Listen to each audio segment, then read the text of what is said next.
नमस्कार साथियों, मैं धीरेन्द्र आपका अपनी इस वीडियो में स्वागत करता हूं। जैसा कि आप देख सकते हैं, आज हम क्लास 7th एनसीईआरटी हिस्ट्री जो कि आवर पास्ट पार्ट 2 का चैप्टर 7 डिस्कस करेंगे। ठीक है, तो चैप्टर 7 है दोस्तों, tribes, nomads and settle communities. Tribes यानी जो जनजातियां हैं, नोमैड्स जैसा कि जानते हैं, नोमैड्स क्या होते हैं दोस्तों? नोमैड्स ऐसे लोग होते हैं, एक ऐसी प्रजाति होती है जो कि जिनका सेटल मतलब जो परमानेंट सेटलमेंट नहीं होता। वो खाने के लिए अपने जंतुओं को, अपने एनिमल्स को पास्चर के लिए यानी कि उनको चराने के लिए दूर दूर तक जाते हैं। तो हम बोल सकते हैं a member of a people that travel from place to find fresh pasture for its animal. ठीक है, and they don't have their permanent home, settle communities. ठीक है, तो स्टार्ट करते हैं। You saw in chapter 2, 3 and 4 how kingdoms rose and fell. बोलता है कि आपने चैप्टर 2, 3 और 4 में देखा कि किंगडम्स जो थी, यानी जो राज्य थे, वो कैसे रोज हुए और कैसे फॉल हो गए, यानी गिर गए। या हम बोल सकते हैं जैसे जो किंगडम से कैसे वो अस्तित्व में आए और फिर नष्ट हो गए। Even as this was happening, new arts, crafts and production activities flourished in towns and villages. यहाँ पे इवन का मतलब होता है दोस्तों और भी। इवन जैसे कि कहीं पे यूज करते हैं हम ना, जैसे कि मान लो एक काम हो रहा है, उसके साथ दूसरा काम हो रहा है, वहाँ पे इवन लग जाएगा। अब हैपनिंग मतलब कुछ किसी चीज का होना, तो यहाँ पे बोलता है कि even as this was happening, यानी कि यहाँ तक एक ये हो रहा था और इसके अलावा क्या हो रहा था, new arts, crafts and production activities flourish in towns and villages. यानी कि किंगडम्स रोज हुए और फेल हुए, उसके अलावा भी और क्या हुआ, नई आर्ट, क्राफ्ट और प्रोडक्शन एक्टिविटीज जो थी, फ्लोरिश मतलब फलना फूलना। ठीक है, तो बोलता है कि क्या क्या, कि जैसे जैसे आपने देखा 2, 3 और 4 में किंगडम्स रोज हुई और फॉल हुई, यानी कि अस्तित्व में आई और खत्म भी हो गई। उसके साथ और क्या हो रहा था कि नए arts, craft, production activities towns और विलेजेस में क्या हो रहे थे, फल फूल रहे थे, या फ्लोरिश हो रहे थे। Over the centuries, important political, social and economic development had taken place. यहाँ पे ओवर द सेंचुरी मतलब एक लंबे समय से, ठीक है, या एक लंबे समय से हम बोल सकते हैं, या एक इतने सेंचुरीज से। इम्पोर्टेंट मतलब बहुत महत्वपूर्ण, पॉलिटिकल यानी जो राजनीतिक, सोशल यानी सामाजिक, इकोनॉमिक। यहाँ पे डेवलपमेंट का मतलब समझना दोस्तों, डेवलपमेंट यहाँ पे मतलब वैसे डेवलपमेंट का मतलब अलग होता है कि विकास, बट यहाँ पे जो डेवलपमेंट का मतलब है वहाँ यहाँ है परिवर्तन। ठीक है, यानी एक लंबे समय से important political, social, economic development जो है, सोशल इकोनॉमिक परिवर्तन हुए। But social change was not the same everywhere. But जो सोशल चेंज था दोस्तों, वो हर जगह जो है सेम नहीं था। क्यों? Because different kinds of societies evolve differently. क्यों ऐसा क्यों हुआ कि सोशल चेंजेस सब जगह समान नहीं हुए? क्यों? क्योंकि जो सोसाइटीज थी, डिफरेंट टाइप की जो सोसाइटीज थी, वो हर जगह डिफरेंटली इवॉल्व हुई थी। ठीक है, डिफरेंट तरीके से वो क्या हुई, इवॉल्व हुई। It is important to understand how and why this happen. यह बहुत ज़्यादा इम्पॉर्टेंट है। ठीक है, यह बहुत ज़्यादा इम्पॉर्टेंट है यह समझना कि यह कैसे, हाउ यानी कैसे, वाई क्यों हुआ। ठीक है, वाई मतलब क्यों। अब यहाँ पे जैसे हम देख सकते हैं फिगर 1 में tribal dance, central painted scroll. अब देखिए ट्राइबल डांस है, एक पेंटिंग है ये ट्राइबल का। ठीक है, अगर तो in large parts of the subcontinent society was already divided according to the rules of varna. सब कंटिनेंट के लार्ज पार्ट में या सब कंटिनेंट के बड़े से भाग में जो सोसाइटी थी दोस्तों, वो वर्ण के अकॉर्डिंग ऑलरेडी क्या थी, डिवाइडेड थी। These rules as prescribed by the Brahmanas were accepted by the rulers of large kingdoms. These rules यानी ये सारे रूल, कौन सारे rule, as prescribed by the Brahman, जो जिसको ब्राह्मण लोगों ने प्रिस्क्राइब किया था। वर्ण के अकॉर्डिंग हमने देखा था कि जातियां किसमें किसमें डिवाइड थी। ठीक है, तो यहाँ पे बोलता है कि ब्राह्मणों के अकॉर्डिंग जो ब्राह्मणों ने प्रिस्क्राइब किया था, वो सारे रूल जो है लार्ज किंगडम्स के जो रूलर थे उन्होंने एक्सेप्ट किया हुआ था। The difference between the high and low and between the rich and poor increased. अब इसके बाद क्या हुआ दोस्तों, जो डिफरेंस था किसमें, ऊंच और नीच में, हाई मतलब उच्च कास्ट के लोग, लो मतलब नीचे कास्ट के लोग, उनमें डिफरेंस क्या हुआ, बढ़ गया। बिटवीन रिच एंड पुअर, अमीर और गरीब में भी जो दूरियां थी, जो डिफरेंस था वो भी इंक्रीज हुआ, बढ़ गया। Under the Delhi sultans and the Mughals, this hierarchy between social classes grew further. Delhi sultans और मुगल्स के शासनकाल में क्या हुआ दोस्तों, उनके अंडर में क्या हुआ, जो हायरार्की था कहाँ पे, बिटवीन सोशल क्लासेस, वो क्या हुआ फर्दर, और भी आगे क्या हुआ, जटिल हो गया या ग्रू हो गया। हायरार्की का मतलब यहाँ पे जो उच्च नीच था, अनुक्रम था कि कुछ लोग महान थे, कुछ लोग जैसे कि कुछ उच्च कास्ट के लोग हैं, कुछ लो कास्ट के लोग हैं। ये जो है मुगल्स और दिल्ली सुल्तान के टाइम में बहुत ही बड़ा आगे बढ़ा, ठीक है। अब beyond big cities, tribal societies. Beyond मतलब होता है कि परे, परे होना, ठीक है। यानी कि बड़े शहरों से, बिग सिटीज मतलब शहर, बिग सिटीज से परे ट्राइबल सोसाइटीज यानी जनजातियों की society. There were however other kinds of societies as well.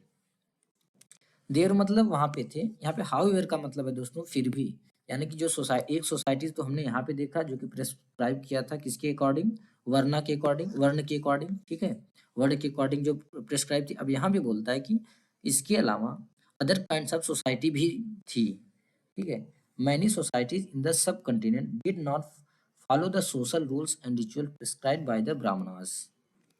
बहुत सारी इस सब कंटिनेंट में दोस्तों बहुत सारी ऐसी सोसाइटीज थी जो कि ब्राह्मणों के द्वारा प्रिस्क्राइब किए गए सोशल रूल्स और रिचुअल्स को फॉलो नहीं करती थी।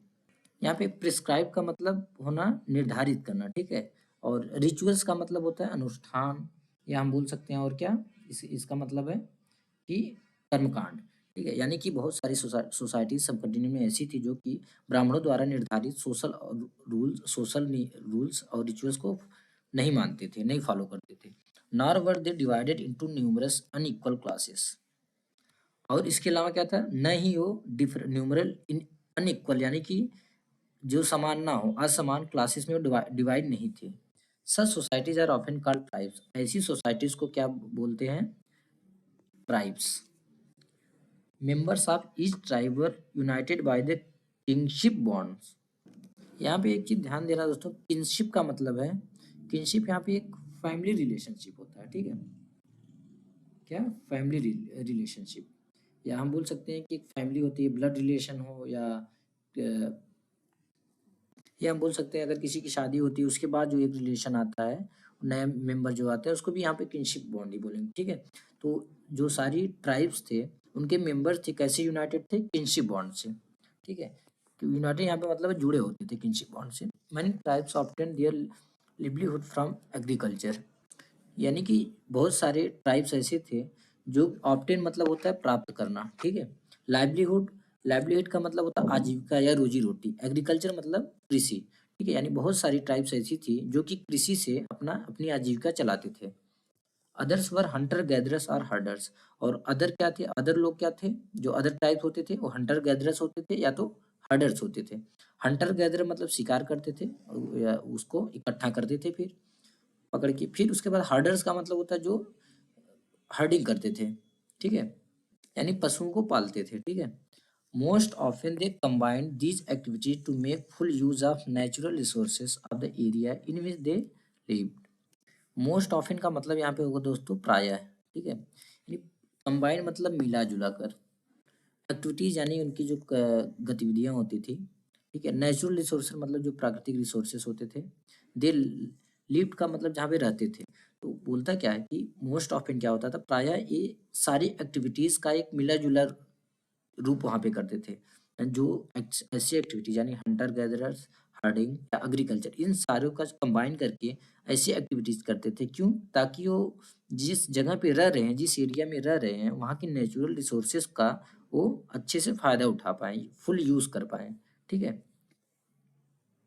या हम बोल सकते हैं कि प्राय वे अपने निवास स्थान के नेचुरल रिसोर्सेज का पूरा पूरा यूज करने के लिए इन गतिविधियों का या इन एक्टिविटीज का मिला जुला रूप अपनाते थे।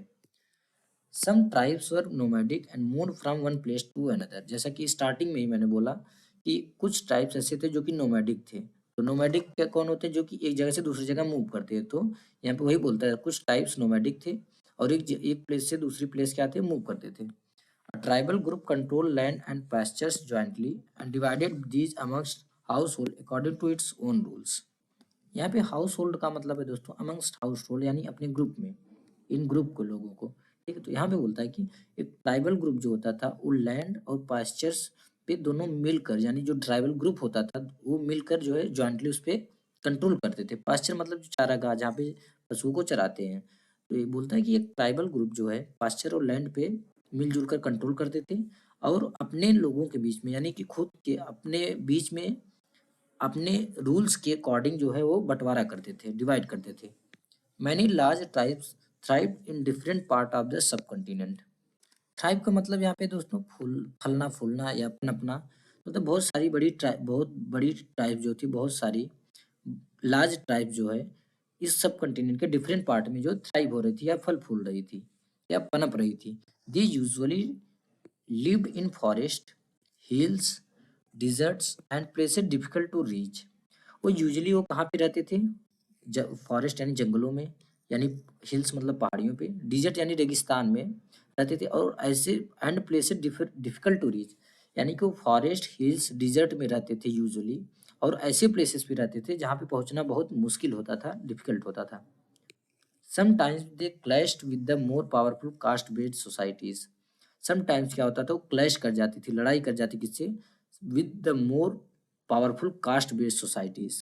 ठीक है, यहाँ पे देखना पावरफुल कास्ट बेस्ड सोसाइटीज, यानी ये अपने ट्राइब्स के बीच में नहीं लड़ते थे। इनका टकराव, क्लैश मतलब टकराव, इनका टकराव जो है ट्राइब से नहीं होता था। समटाइम्स इनका टकराव उनसे होता था किससे? More powerful caste based society, यानी ऐसी सोसाइटी जो कास्ट बेस्ड पे थी। जैसे कि वर्ड में जो विभक्त थे, जिसमें लो हाई थे, रिच और पुअर थे, उनसे जो है क्लैश कर जाते थे। In various ways the tribes retain their freedom and preserve their separate culture. In various ways मतलब बहुत सारे मायनों में, कई मायनों में इन ट्राइब्स ने अपनी फ्रीडम को बरकरार रखा। ठीक है, यानी उसको प्रिजर्व किया, और अपनी जो सेपरेट कल्चर थी, सेपरेट कल्चर का मतलब इनका ना कल्चर ही अलग होता है। तो इनका कल्चर टोटली अलग था, किससे? कास्ट बेस्ड सोसाइटीज थे, तो अपने इस सेपरेट कल्चर को और फ्रीडम को इन्होंने प्रिजर्व किया। But the caste based and tribal societies also depended on each other for their diverse needs. बोलता है इतना ज़्यादा डिफरेंसेस तो था, बट जो कास्ट बेस्ड सोसाइटीज है, कास्ट बेस्ड और ट्राइबल सोसाइटी जो थी, वो एक दूसरे के ऊपर जो है डिपेंडेंट थी, निर्भर थी। क्यों? फॉर दियर डाइवर्स नीड, अपने डिफरेंट टाइप के आवश्यकताओं की वजह से। This relationship of conflict and dependence gradually caused both societies to change. अब देखो, यानी कि उनके बीच जो है कॉन्फ्लिक्ट भी होता था और एक दूसरे पर डिपेंडेंट भी थे। जब ऐसा रहेगा तो ऑब्वियसली सीधी सी बात है कि जो सोसाइटी रहेगी वो तो चेंज होगी। अब जैसे हमारे में क्या है, अभी इंडिया में जैसे वेस्टर्न कल्चर धीरे धीरे देख रहे हैं, वेस्टर्न कल्चर बहुत सारे लोग अपना रहे हैं, बहुत सारे लोग वेस्टर्न, बहुत सारे कल्चर वेस्टर्न जो है इंडिया में आ चुके हैं। क्यों? क्योंकि धीरे धीरे नीड होती गई ना, तो हमारी ज़रूरतें हैं अभी, क्या हम वर्ड से सेपरेट नहीं रह सकते ना, क्योंकि हमारी ज़रूरतें जो है बढ़ती जा रही हैं, हमको चीज़ें नहीं मिल पाएंगी। तो उस टाइम भी ये हुआ कि जो ये रिलेशनशिप था, कॉन्फ्लिक्ट और डिपेंडेंस का जो रिलेशनशिप था, उससे जो है इस सोसाइटीज में धीरे धीरे चेंजेस आने लगे। Who were tribal people? आखिर में ट्राइबल पीपल थे कौन? Contemporary historians and travellers give very scanty information about tribes. यहाँ पे स्कैंटी इन्फॉर्मेशन मतलब बहुत कम, बहुत कम, ना कि योग्य। तो कंटेम्परेरी हिस्टोरियन जो थे, या कंटेम्पोरेरी मतलब समकालीन, उस समकालीन के ट्राइब्स के समकालीन। तो जो कंटेम्पोरेरी हिस्टोरियंस यानी इतिहासकार और जो ट्रेवलर थे, उन्होंने बहुत ही स्कैंटी इन्फॉर्मेशन दिया किसके बारे में? इन ट्राइब्स के बारे में। A few exceptions apart, tribal people did not keep written records। Apart मतलब के अलावा या छोड़ दें, जैसे एक्सेप्शन यानी कुछ अपवाद, यानी अगर कुछ एक्सेप्शंस को हम छोड़ दें, जो ट्राइबल पीपल होते थे वो अपना रिटन रिकॉर्ड्स यानी कि लिखित दस्तावेज नहीं रखते थे। ठीक है, but they preserve rich customs and oral traditions. But इसके अलावा यानी कि जो रिटन रिकॉर्ड्स नहीं रखते थे, बट क्या करते थे? बट दे प्रिजर्व, यानी कि वो प्रिजर्व करते थे क्या? अपना रिच कस्टम्स और ओरल ट्रेडिशन जो था उसको वो प्रिजर्व करते थे। These were pass down to each new generation. ये क्या हुआ कि ये जो रिच कस्टम्स और ओरल ट्रेडिशन था, ये धीरे धीरे क्या हुआ, नए नए जनरेशन को पास होता रहा। ठीक है, यानी कि एक, अगर मान लो कोई एक जनरेशन था, इसका अब यही चीज, यही रिच मतलब कोई ए है, ठीक है, ए का बेटा बी हुआ, ठीक है, अब बी का होगा कौन? सी। तो अब यही जो रिच कस्टम्स और ओरल ट्रेडिशन ए का था, वो पास हो गया किसको, बी को। फिर बी का जो रिच कस्टम ट्रेडिशन था किसको पास हो गया, सी को। इसका यही करने का मतलब है, जो ये ट्रेडिशन था और जो रिच कस्टम था वो धीरे धीरे पास होता रहा generation wise. Present day historians have started using such oral tradition to write tribal histories. यहाँ पे दोस्तों सबसे पहले एक चीज जानने की बात है कि ओरल ट्रेडिशन क्या होता है। ओरल से आप क्या समझते हो कि मौखिक यानी बोलना, ठीक है, यानी ऐसा ट्रेडिशन जो बोला गया हो, या हम बोल सकते हैं इसको, बोल सकते हैं कि आप कह सकते हैं कि oral tradition is a culture, ठीक है, कल्चर नॉलेज, कल्चरल नॉलेज, यानी कि कल्चर से रिलेटेड नॉलेज। कि क्या, कि oral tradition is the cultural knowledge and information that has been passed down through speech from one generation to the next generation. यानी कि प्रेजेंट डे के जो हिस्टोरियंस है, आज के जो इतिहासकार हैं, अब ट्राइबल हिस्ट्रीज लिखने के लिए उनका जो ओरल ट्रेडिशंस है उसको जो उसका यूज कर रहे हैं, ठीक है। Tribal people were found in almost every region of the subcontinent. मतलब ट्राइबल पीपल जो है दोस्तों, जो ट्राइबल पीपल थे, वो ऑलमोस्ट सारे रीजन में, जो इस सबकॉन्टिनेंट के सारे एरिया या सारे रीजन में जो है पाए जाते थे। The area and influence the area and influence of a tribe vary at different point of time। किसी भी एक ट्राइब का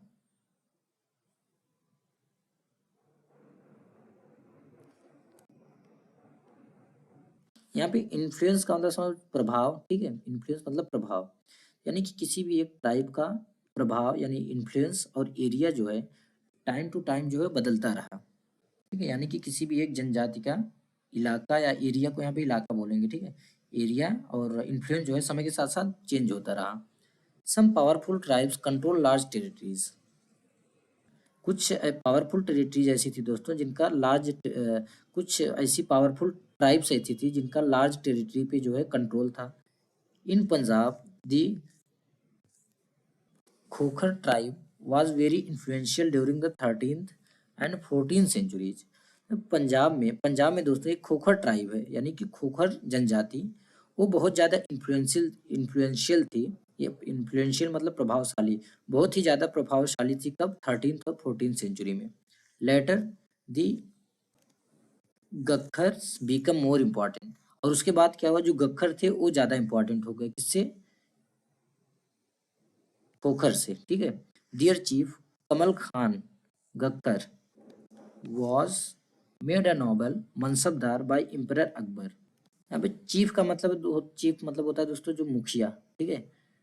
नोबल मतलब मनसबदार है, एम्परर मतलब बादशाह जो थे, ठीक है। यानी कि जो उनका चीफ था कौन, कमल खान गक्खर को मनसबदार बना दिया गया, किसके द्वारा, अकबर, एम्परर द्वारा, एम्परर अकबर द्वारा। यानी एम्परर अकबर ने इनके चीफ को, इन ट्राइब्स के चीफ को, जो कमल खान गक्खर थे, उनको मनसबदार बना दिया। In Multan and Sindh the Langahs and Arghuns dominated extensive region before they were subdued by the Mughals. बस सबड्यूड का मतलब है दोस्तों अधीन करना, ठीक है, यानी किसके द्वारा, मुगलों ने अधीन कर लिया किसको। तो यहाँ पे बोलता है कि मुल्तान और सिंध में मुगलों के द्वारा अधीन किए जाने से पहले जो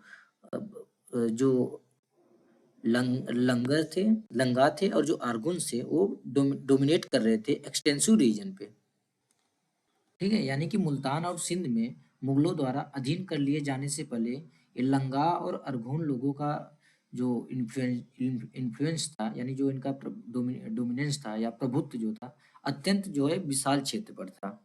एक्सटेंसिव रीजन यानी अत्यंत विशाल क्षेत्र, ठीक है। The Balochis were another large and powerful tribe in the north west. North west में एक और जो है विशाल और पावरफुल जनजाति थी। They were divided into many smaller clans under different chiefs। Divided मतलब बटा होना, क्लैंस मतलब होता है दोस्तों कुल, ठीक है। तो ये जो ट्राइब्स थे नॉर्थ वेस्ट के, ये क्या थे, वो डिफरेंट क्लैंस में, जो छोटे छोटे क्लैंस में डिफरेंट चीफ द्वारा क्या हुए थे, बटे हुए थे। यानी कि जो छोटे छोटे क्लैंस में थे उनके चीफ डिफरेंट थे। यानी कि मान लो कोई एक एरिया है, ठीक है, इसमें डिफरेंट क्लैंस होंगे, ठीक है। डिफरेंट क्लैंस में एक यहाँ होगा, एक यहाँ पे मान लो, एक यहाँ पे, एक यहाँ पे। तो इसका चीफ अलग होगा, इसका चीफ अलग होगा, इसका चीफ अलग होगा। तो यहाँ पे वही बोलता है कि नॉर्थ वेस्ट की जो जो ट्राइब थी वो डिफरेंट स्मॉलर क्लैंस में बटे हुए थे, जो कि डिफरेंट चीफ के अंडर में थे। तो क्लैन का क्या मतलब होता है? A clan is a group of families or household claiming descent from a common ancestor. Families मतलब परिवार, ठीक है। हाउस होल्ड का यहाँ पे घर होगा, हाउस होल्ड का मतलब घर, यानी कि फैमिलीज या हाउस होल्ड के एक ऐसे समूह को क्लैंस कहते हैं जो एक ही पूर्वज की संतान होने का दावा करते हैं। क्लेमिंग मतलब दावा करना, descent from a common ancestor, ancestor मतलब पूर्वज, डिसेंट मतलब संतान, ठीक है। Tribal organization is often based on kinship और क्लैन लॉयल्टीज, यानी जो ट्राइबल ऑर्गेनाइजेशन है वो भी किस पे बेस्ड है? किनशिप या क्लैन लॉयल्टीज पे।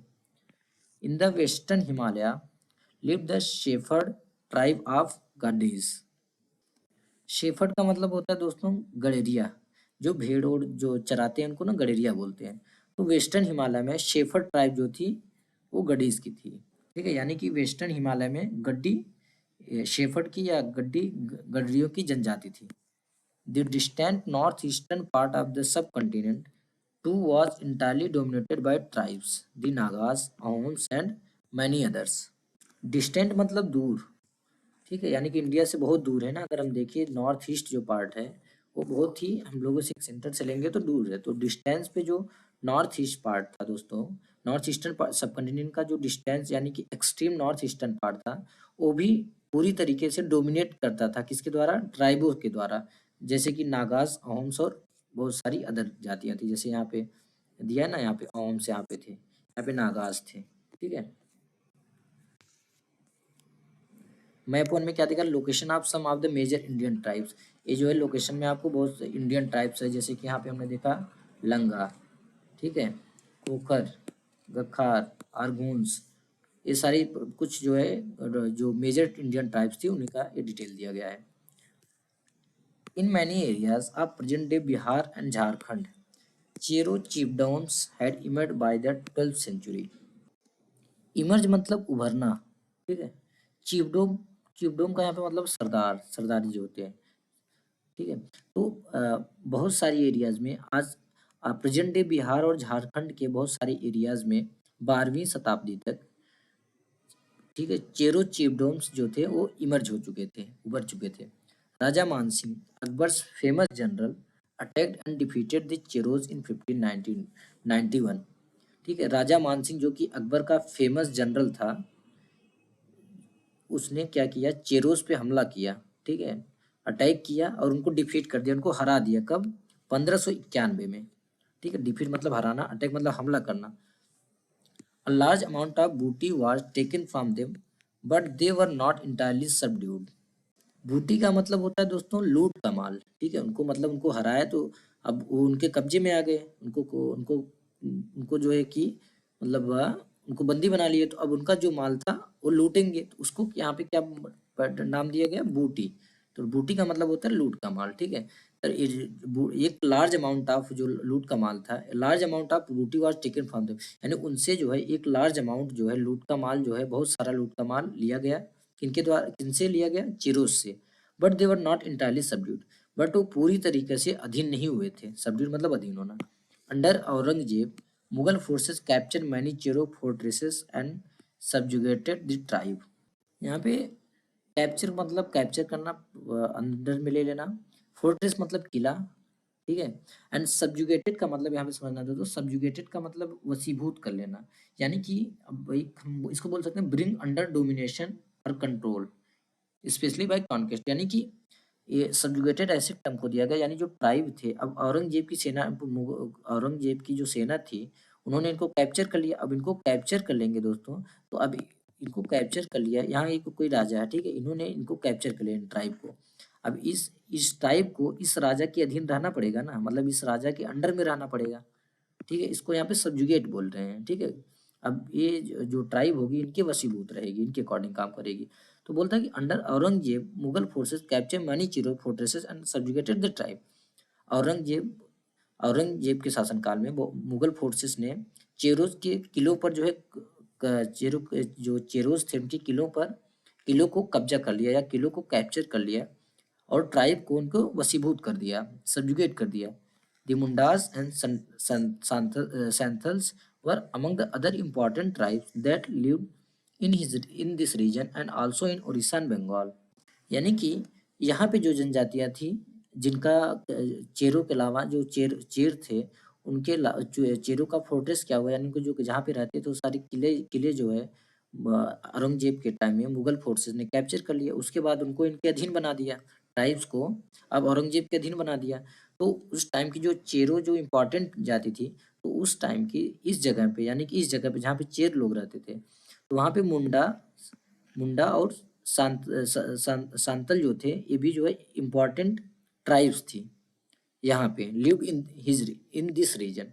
ठीक है, बोलता है कि Mundas and Santhals were among the other important tribe that lived in this region and also in Odisha and Bengal.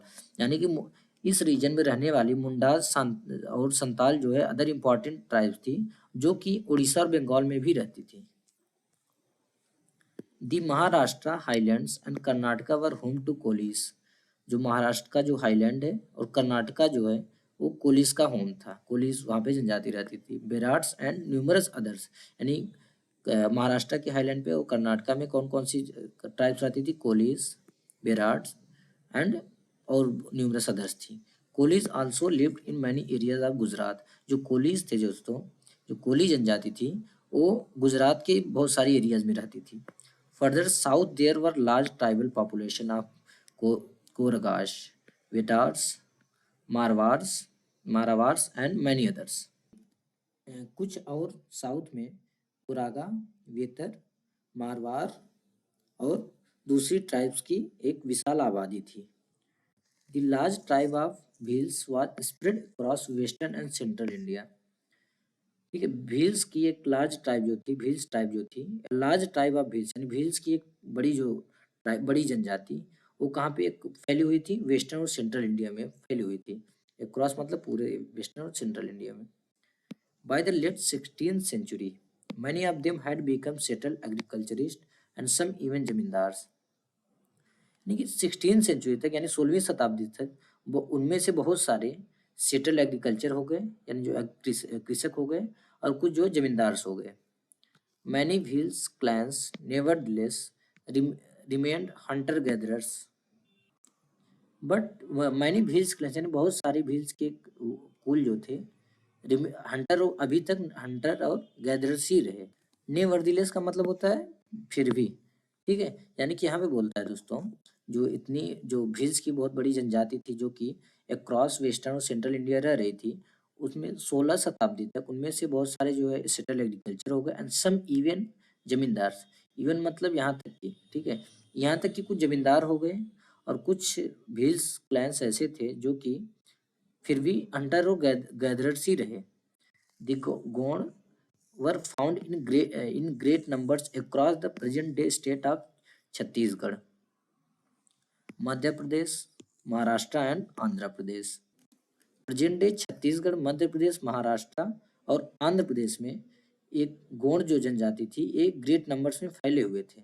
Great numbers यानी एक बड़ी तादाद में फैले हुए थे। कहाँ कहाँ पे? जो आज के टाइम में जो प्रेजेंट टाइम में जो छत्तीसगढ़, मध्य प्रदेश, महाराष्ट्र और आंध्र प्रदेश है। ठीक है, तो यहाँ पे ट्राइब्स का आप देख सकते हो कहाँ कहाँ से कौन कौन से थे। तो इसे भील्स का हमने देखा, कोलिस का देखा, फिर भील्स यहाँ पे भी थे। ठीक है, यहाँ पे आप देख लेना एक बार। यहाँ पे जैसे कि यहाँ पे चिरोज थे, चिरोज का भी हमने देखा। ठीक है, यहाँ पे भी देखो कोलिस थे। How nomads and mobile people lived. यानी कि जो नोमैड्स थे, एक जगह से दूसरी जगह जाते रहते थे। और मोबाइल पीपल, यानी मोबाइल पीपल भी उन्हीं के बोलते जो अस्थिर रहते, ये भी एक जगह से दूसरी जगह जाते हैं। ये लोग रहते कैसे थे? Nomadic pastoralist move over long distances with their animal. Pastoralist मतलब जो पशुओं को चराते हैं। ठीक है, मूव ओवर मतलब घूमते थे, जाते थे, मूव करते थे लॉन्ग डिस्टेंस, बहुत दूर दूर तक। एनिमल मतलब ने जानवरों के साथ। जो नोमैडिक पेस्टोरलिस्ट थे दोस्तों, या नोमैडिक जो जो चरवाहक थे, वो लॉन्ग डिस्टेंस, बहुत बहुत बहुत दूर तक मूव करते थे अपने एनिमल के साथ they lived on milk and other pastoral products. वो किस पे गुजारा करते थे या किस पे रहते थे? लिव्ड मतलब रहना या जीविका यहाँ पे माल लिव्ड मतलब रहना भी होता है, यहाँ पे बोलते हैं अपना गुजारा करना, ठीक है। वो मिल्क पे यानी कि दूध पे और अदर पेस्टोरल प्रोडक्ट पे वो क्या करते थे? रहते थे, अपना जीवन यापन करते थे। They also exchanged wool, ghee etcetera with settle agriculturist for grain, cloth, utensils and other products. अब देखो दोस्तों, जैसा कि हमने अभी पढ़ा था कि जो ये ट्राइब्स होती थी और इनका ये जो ट्राइब होती थी और जो कास्ट बेस्ड सोसाइटीज होती थी, वो एक दूसरे पे डिपेंडेंट रहती थी। क्यों? अपनी नीड की वजह से। तो यहाँ पे वो नीड क्या है? जैसे कि अब ये जो नोमैडिक पेस्टोरलिस्ट थे, ये डिपेंड थे किस पे? एग्रीकल्चरिस्ट पे। क्यों क्यों क्यों डिपेंडेंट थे? क्योंकि इनको क्या चाहिए था? ग्रेन, क्लॉथ, यूटेंसिल्स, ठीक है। अब फिर उसके बाद आता जो नॉन कास्ट बेस्ड सोसाइटी थी, वो भी डिपेंडेंट थी किस पे? नोमैडिक पेस्टोरलिस्ट पे। कैसे? क्या चाहिए था उनको? वूल चाहिए था, घी चाहिए था, और इसी प्रकार जो है पेस्टोरलिस्ट प्रोडक्ट चाहिए था, जो भी अलग अलग प्रोडक्ट चाहिए था, ठीक है। तो बोलता है वो और क्या एक्सचेंज करते थे? वो एक्सचेंज करते थे वूल, घी और अदर प्रोडक्ट किसके साथ? विद सेटल्ड एग्रीकल्चरिस्ट जो थे, जो सेटल्ड कृषि थे, उनके साथ वो एक्सचेंज करते थे। क्या? वूल, घी और अदर प्रोडक्ट। किसके लिए? For grain, cloth, utensils and other products. यानी कि वो अगर वूल, घी या अदर प्रोडक्ट दे देते थे, तो उनके बदले में जो एग्रीकल्चरिस्ट था वो क्या देता था? ग्रेन, क्लॉथ, यूटेंसिल्स या अदर प्रोडक्ट देता था, ठीक है। जैसे फिगर 2 देखते थे, Bhils hunting deer by night. यहाँ पे फिगर 2 में हम देखेंगे जो भील लोग हैं वो नाइट के टाइम में जो है कि हिरन का शिकार कर रहे हैं, हंटिंग कर रहे हैं डियर का, ठीक है। फिगर 3 क्या है? A chain of mobile traders connected India to the outside the world. एक चेन जो थी मोबाइल ट्रेडर्स की, जो मोबाइल ट्रेडर्स यानी कि घुमंतु जो होते करते, एक जगह से दूसरी जगह जाते थे, यानी जो उनकी एक श्रृंखला होती थी, जो उनकी चैन होती थी, इंडिया को आउटसाइड वर्ल्ड से क्या थी? कनेक्ट कर रही है। Here you see nuts being gathered and loaded on the backs of camels. यहाँ पे आप देखोगे नट्स जो है, नट्स को क्या किया जा रहा है? गैदर किया जा रहा है, और उसके बाद back of the camel, camel यानी ऊंट, ऊंट के बैक पे, पीठ पे उसको लोड किया जा रहा है। नट का मतलब होता है क्या? अखरोट, ठीक है। Central Asian traders brought such goods to India. जो सेंट्रल एशियन ट्रेडर थे, ऐसे इस टाइप के गुड्स जो है इंडिया लाए। And the Banjaras and other traders carried this to local markets. और अदर जो ट्रेडर थे, जैसे कि बंजारा और अदर टाइप के ट्रेडर, इस इन सब चीज़ों को कहाँ पे? लोकल मार्केट में ले जाते थे। दे bought and sold these goods as they moved from one place to another, transporting them on their animals। जैसे वो एक जगह से दूसरे जगह जाते थे, ठीक है। कौन? जो ट्राइब थे, जो ट्रेडर्स थे, जैसे वो एक जगह से दूसरे जगह जाते थे, तो इन सब गुड्स को, इन सारी वस्तुओं को या इन सारी चीज़ों को वो खरीदते और बेचते थे, और transporting them on their and animals, और अपने एनिमल्स के ऊपर, एनिमल्स के बैक पे, जैसे यहाँ पे कैमल हमने देखा, वो उस पर रख के उसको ट्रांसपोर्ट करते थे, ठीक है। यानी कि एक जगह से दूसरी जगह जाकर वे इसको ट्रांसपोर्ट करते थे। एक जगह से दूसरी जगह किसके थ्रू ट्रांसपोर्ट करते थे? एनिमल्स के थ्रू, और वो इसको खरीदते और बेचते थे। The Banjaras were the most important trader nomads. जो बंजारा थे वो सबसे इम्पॉर्टेंट जो है नोमैडिक ट्रेडर्स थे, ठीक है, ट्रेडर नोमैड्स थे। दियर कैरावन वाज कॉल्ड टांडा। जो उनका कैरावन था उसको टांडा बोलते थे, ठीक है। यहाँ पे कारवां, कारवां का मतलब काफिला होता था, ठीक है। इनका जो काफिला जाता था उसको हम क्या? टांडा बोलते थे। सुल्तान अलाउद्दीन खलजी, जिसके बारे में हमने चैप्टर 3 में देखा था, used the Banjaras to transport grain to the city market. जो सुल्तान अलाउद्दीन खलजी थे, जिसके बारे में हमने चैप्टर 3 में पढ़ा था दोस्तों, वो इन बंजारों का यूज करते थे ग्रेन को सिटी मार्केट में ट्रांसपोर्ट करने के लिए। Emperor Jahangir wrote in his memories that the Banjaras carried grain on their bullocks from different areas and sold it in towns। इम्परन Jahangir, जो इम्परर जहांगीर थे, यानी बादशाह जो जहांगीर थे दोस्तों, उन्होंने अपनी मेमोरीज में लिखा हुआ है, ठीक है, कि जो बंजारा जो है, जो बंजारा जाति है, एक ग्रेन को अपने बुलॉक्स पे, ठीक है, यानी अपने बैलगाड़ियों पे रख कर different area, from different area से टाउन में जो है, कस्बों में सोल्ड करते थे। They transported food grain for the Mughal army during military campaigns. और वो क्या करते थे, वो इन फूड ग्रेन्स को ट्रांसपोर्ट करते थे, किसको, मुगल मुगल आर्मी के लिए इस फूड और आर्म को ट्रांसपोर्ट करते थे ड्यूरिंग मिलिट्री कैंपेन, यानी जब मिलिट्री कैंपेन होता था। यानी कि मिलिट्री कैंपेन का मतलब होता है यहाँ पे सैनिक अभियान, ठीक है, यानी कि दूसरे एरिया पे यहाँ से सैनिक मूव हुए, इस जगह अभियान किए, तो ये क्या करते थे, अपने बुलॉक्स पे लाद कर यहाँ पर ले जाते थे, ठीक है। With a large army there could be 1 lakh bullocks carrying grain. ऐसा माना है कि वो लिखा था कि किसी भी एक बड़ी सेना के लिए लगभग 1 लाख जो बैल थे, बुलॉक्स मतलब बैल, जो ग्रेन ले जाते होंगे, ठीक है। यहाँ पे हम देखते हैं nomads and itinerant groups. Nomads are wandering people, जो नोमैड्स होते हैं वांडरिंग पीपल होते हैं, जो वांडरिंग मतलब जो घूमते हैं एक जगह दूसरी जगह। Many them are pastoralist who roam from one pasture to another with their flocks and herd. यहाँ पे फ्लॉक्स का मतलब होता है दोस्तों झुंड, ठीक है। हर्ड, हर्ड यानी जो उनके एनिमल है, ठीक है। तो बोलता है कि बहुत सारे, मैंने आप उन जो नोमैड्स होते थे उनमें से बहुत सारे पेस्टोरलिस्ट होते थे, जो कि एक पैस्चर से यानी एक चारागाह से दूसरे चारागाह या एक दूसरे पैस्चर तक जाते थे अपने फ्लॉक्स और हर्ड के साथ। सिमिलरली इसी प्रकार itinerant groups such as craft person, peddlers and entertainers travel from place to place practicing their different occupations. इटरेन इटिनरेंट का मतलब होता है भ्रमणशाली, जो भी ये भी क्या होता है, घूमने वालों को बोलते हैं, ठीक है। सिमिलरली इसी प्रकार जो इटिनरेंट ग्रुप थे यानी जो भ्रमणशाली ग्रुप थे, जैसे कि क्राफ्ट पर्सन, पेडलर्स और इंटरटेनर्स, वो भी एक प्लेस से दूसरे प्लेस ट्रेवल करते थे अपना डिफरेंट ऑक्यूपेशन जो प्रैक्टिस करने के लिए, डिफरेंट ऑक्यूपेशन के लिए। Both nomads and itinerant groups often visit the same places every year. Like जो नोमैड्स और इटिनेरेंट ग्रुप्स हैं, भ्रमणशाली ग्रुप और नोमैड्स जो लोग थे, वो प्रायः जो है हर साल एक ही जगह पे मिलते थे,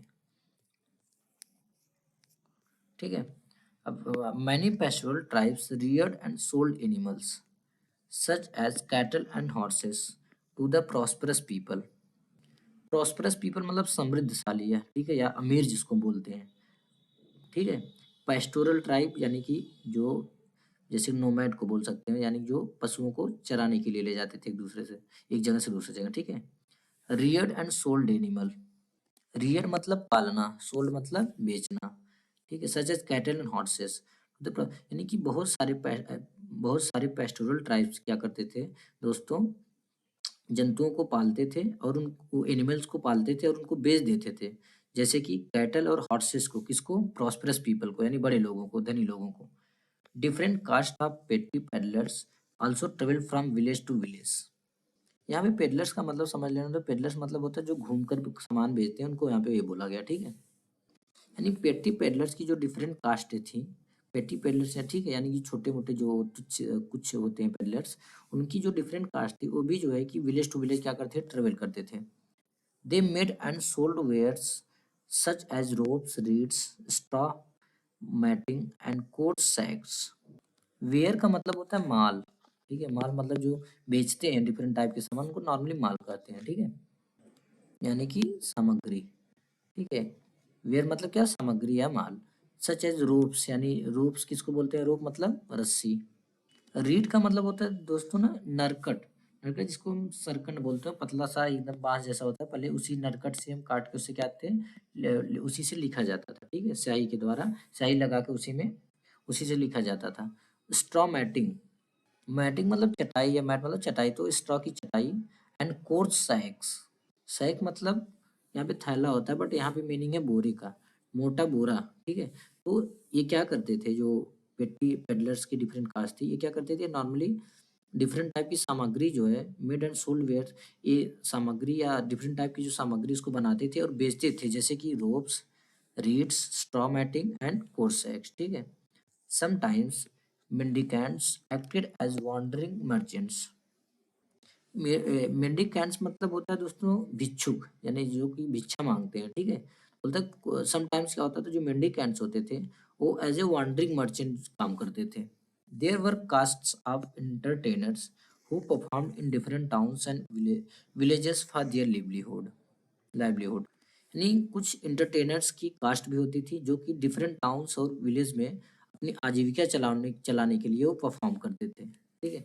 जैसा कि यहाँ पे आप फिगर में देख सकते हैं, ब्रॉन्ज का क्रोकोडाइल है, कुटिया कौन ट्राइब ओडिशा, ठीक है। यहाँ पे हम देखते हैं सोर्स बॉक्स में दोस्तों, दी बंजारास, पीटर मुंडी, an English trader who came to India during the early 17th century, has described the Banjaras. एक पीटर मुंडी थे जो कि एक इंग्लिश ट्रेडर था, तब वो इंडिया में आया था ड्यूरिंग अर्ली 17th सेंचुरी में। उसने डिस्क्राइब किया है बंजारों को कैसे, in the morning we met a tanda of Banjara with 40,000 oxen. Oxen मतलब बैल, ठीक है। बताइए मॉर्निंग में वी मीट अ टांडा बोलते हैं कि मॉर्निंग में हम बंजारों के एक टांडा से मिले जिसमें 14,000 ऑक्सन थे या बैल थे। They were all laden with grains such as wheat and rice. वो सारे बैल जो लदे हुए थे किससे, ग्रेन्स जैसे कि व्हीट और राइस से, यानी कि गेहूं और चावल से। This Banjaras carry their household wives and children along with them. ये जो बंजारा थे ये अपनी अपने गृहस्थी को साथ में लेके चलते थे, जैसे कि अपनी वाइफ को, चिल्ड्रन को और खुद साथ में ही जाते थे, ठीक है। One Tanda consist of many families. एक टांडा जो है एक टांडा में बहुत सारी फैमिलीज होती थी। Their way of life is similar to that of carriers who continuously travel from place to place. यहाँ पे कैरियर्स का मतलब दोस्तों भारवाहक, ठीक है। बोलता है जो उनका डियर वे ऑफ लाइफ, उनका जो जीवन जीने का जो तरीका था, उनका जीने का तरीका उन कैरियर से मिलता जुलता है जो लगातार एक जगह से दूसरी जगह जाते रहते हैं, प्लेस टू प्लेस, ठीक है। दे ओन दियर ऑक्सन। जो ऑक्सन यानी जो बैल होते थे उनके खुद के होते थे। They are sometimes hired by merchants. कुछ टाइम वो उनको मर्चेंट के द्वारा हायर किया जाता था, but most commonly they are themselves merchants. But commonly ज़्यादा मोस्ट कॉमनली क्या होता था, ज़्यादातर टाइम होता था वो खुद के मर्चेंट होते थे। किसको हायर किया जाता था यहाँ पे बात हो रही है किसकी, बंजारास की, ठीक है। बंजारों को कुछ टाइम जो है कि मर्चेंट जो है कि ये अलग मर्चेंट जो उनको हायर कर लेते थे, बट ज़्यादातर वो खुद के जो बंजारा जो होते थे वो खुद ही मर्चेंट होते थे। They buy grain where it is cheaply available and carry it to places where it is dearer.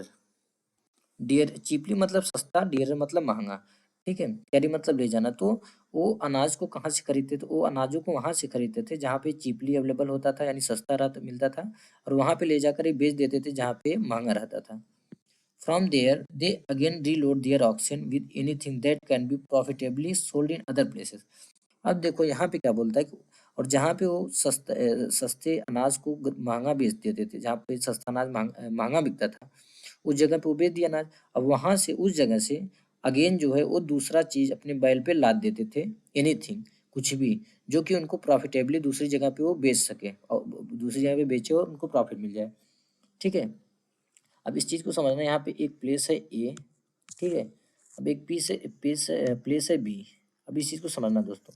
अब इस प्लेस पे राइस जो है बहुत सस्ता है, राइस यहाँ पे सी एच मतलब सस्ता चीफली है, और ग्रेन जो है यहाँ पे क्या है, डियरर है, ठीक है। और इस बी वाले प्लेस पे राइस जो है क्या है, डियरर है यानी महंगा है, और ग्रेन जो है वो क्या है, चीपली मिल जाएगा। तो अब बंजारास क्या करते थे, ए से ये राइस चीप में सस्ता राइस ले जाते थे, और बी पे ले जाके दोस्तों ये क्या करते थे, इस राइस को जहाँ महंगा मिलते यहाँ पे महंगा बेचा जाता तो यहाँ पे महंगा बेच देते थे।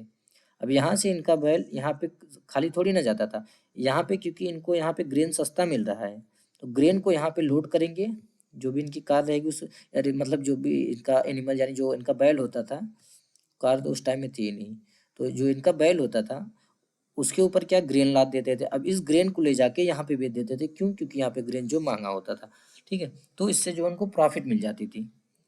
इन a tanda there may be as many as 6 or 700 person. तो एक टांडा में मे बी 600 or 700 लोग हो सकते हैं। They do not travel more than 6 or 7 miles a day. वो एक दिन में 6 से 7 माइल से ज़्यादा ट्रेवल नहीं करते थे। That too in the cool weather. यहाँ तक कि ठंडे मौसम में भी, कूल वेदर यानी ठंडे मौसम में भी 6 से 7 माइल से ज़्यादा ट्रेवल नहीं करते थे। After unloading their oxygen they turn them free to graze as there is enough land here and no one there to forbid them. यहाँ पे अनलोडिंग का मतलब है दोस्तों कि उनके जो बैल होते थे उनसे सामान जब अनलोड कर उतार लेते थे तो अनलोडिंग बोला गया, ठीक है। अनलोडिंग मतलब माल को उतारना, जो भी लादे रहते थे। फ्री टू ग्रेज मतलब चरना, ठीक है, यानी कि जब वो अपने बैलों से अनाज को उतारने के बाद वे उन्हें चरने के लिए जो है कि फ्री कर देते थे, खुला छोड़ देते थे। As there is enough land here, ठीक है, क्योंकि यहाँ पे जमीन जो है, लैंड जो है पर्याप्त है। And no one there to forbid them, forbid मतलब मना करना है, रोकना, और उन्हें रोकने वाला कोई नहीं है।